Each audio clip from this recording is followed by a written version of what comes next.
Do we stand for what's right? Or do we let the world bully us into silence about our faith? Are we courageous disciples?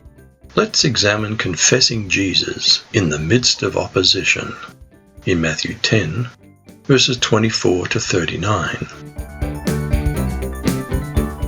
A disciple's not above his teacher, nor a servant above his master. It's enough for a disciple that he be like his teacher, and a servant like his master. If they've called the master of the household Beelzebub, how much more will they call those of his household? Have we ever been insulted or harassed for our faith? Does it discourage us? Were we ridiculed because we believe in Jesus, the resurrection, or that the Bible is God's Word? Take the mockery as a wonderful compliment. Receive the verbal abuse as unwitting praise. Use it to be encouraged. Therefore do not fear them, for there's nothing covered that will not be revealed, and hidden that will not be known.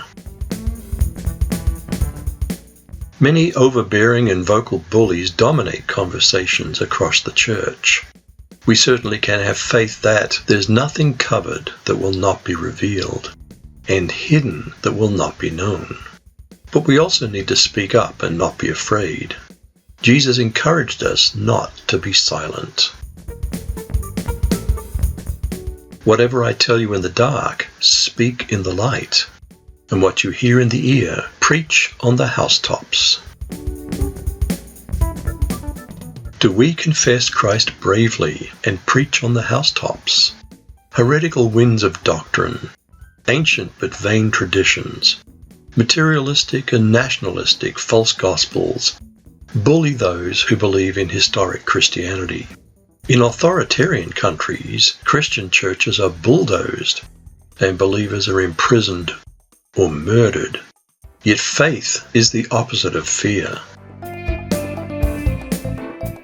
And don't fear those who kill the body but cannot kill the soul, but rather fear him who's able to destroy both soul and body in hell.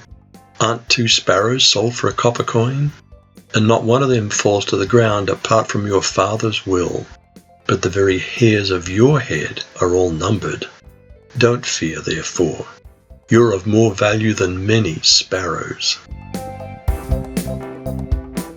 Even murderous persecutors cannot touch our souls. Where's God when Christians are persecuted?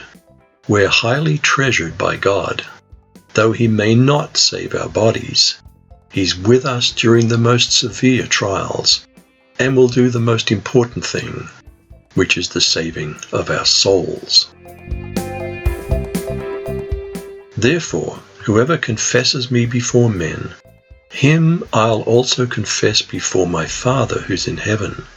But whoever denies me before men, him I'll also deny before my Father who's in heaven. Christians are encouraged to publicly confess Jesus and will not be bullied into silence. If persecutors harass, the most they can do is take our physical lives, not our eternity. Let's acknowledge our faith in Jesus and the Bible openly before others without fear. Let's not be bullied into silence.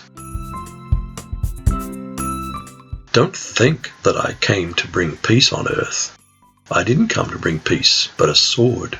For I've come to set a man against his father, a daughter against her mother, and a daughter-in-law against her mother-in-law. And a man's enemies will be those of his own household. He who loves father or mother more than me is not worthy of me, and he who loves son or daughter more than me is not worthy of me. Jesus explained that faith sometimes divides even families. God allowed our first parents to choose an opposing way of life. And we believe that God knew what He was doing with Adam and Eve. And so we have hope that He has a plan for our unbelieving family members too. And he who doesn't take his cross and follow after me is not worthy of me. He who finds his life will lose it, and he who loses his life for my sake will find it. sugar-coated sermons are for baby Christians. We're at war against corruption and greed.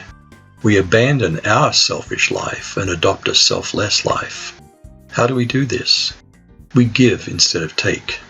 Die to selfishness.